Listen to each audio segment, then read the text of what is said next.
Agrisea is a company driven by a commitment to provide sustainable solutions for land-based production through the use of sea-derived products. The company has recently teamed up with University of Waikato scientists and other stakeholders to investigate the use of algae to extract excess nutrients from water before it's returned to the ocean. We have large amounts of nutrients running down our waterways. Nutrients aren't bad, but excess of them in the wrong place is not always a good thing. So for us, this project is around mopping up excess nutrients coming down our waterways.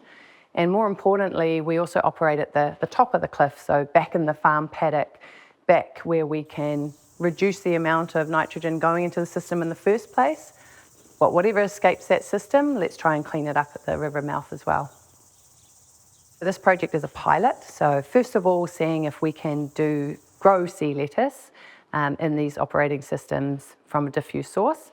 When we scale it up on a hectare, that produces around 35 tonnes of dry weight of ulva or sea lettuce per hectare.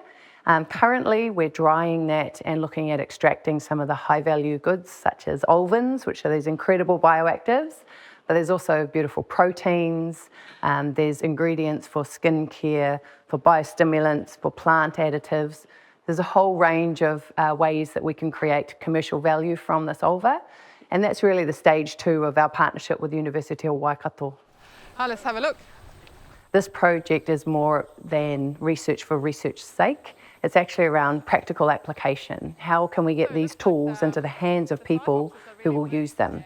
So going forward in terms of scaling up with the University of Waikato, they will help us and train us and technicians to create hatcheries of local spores of seaweed that we can feed these systems. Ulva, the sea lettuce, is really excellent for growing in these land-based systems. And so this is a species that we've been working with for decades now in my research group. So it grows really well, free-floating, like they have to do in these sort of ponds. You find it free-floating out in the natural environment as well. It's a bloom-forming species in the environment, and while that may have negative connections from sort of ecological perspectives, in a farming perspective, it's fantastic because you want something that grows really well. And because it grows so well, it also takes up nutrients really fast. And so that means it's really good for these bioremediation purposes. And then there's a whole raft of applications from the actual produced biomass as well, which is a real bonus, of course. So bioremediation at that really high level is using any organism to grow in a water body to clean up nutrients. So in our case, what we do here is we use seaweed to grow it in the water to clean up primarily nitrogen and phosphorus from the water here. So it's possible to do this pretty much anywhere where the seaweed grows naturally, and ulva sea lettuce is really spread all around New Zealand. What we do find though, even here, is that it grows better during the spring and summer months where you've got more sunlight and it's warmer and all those things. So you would just have different rates of productivity and nutrient remediation during different seasons. And so probably at the further south, you'll have a shorter high productivity season than you do up here, but there's those sort of trade-offs that you'll need to make. We have the mature seaweed that we get to reproduce, so this is a mature piece, and we stress it so it releases its tiny little spores that are microscopic. And then after a while, these tiny microscopic spores, they settle together and form what we call germling clusters, which are basically the little seedlings. And these are what they look like when they are just a little bit older. And so we let them grow to at least a centimetre or 2 before we take them out here, so that they don't pass through the filter in the ponds and run out in the discharge water. It's growing so well. I have an intake site about 300 metres down the way. It's on the edge of the Waiho river mouth, about 150, 200 metres from the edge of the river itself. So it's on the edge of a tide gate there. So I pump at high tide to ensure that I get the most salinity. So the water gets put into our big storage tanks behind us.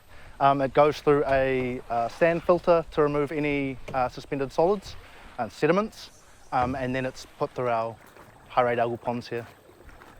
For the pilot trial that we're running, we've done 4-week blocks with weekly harvests. In winter, sort of up to 2.5 times its weight in a week, and then in summer it gets right up to almost quadrupling its weight in just a week. When we harvest, the tanks get drained into a sump, and we've got a collection bag at the end of that which catches all the seaweed and then allows the water to get pumped basically right next door to where it's taken from in the first place.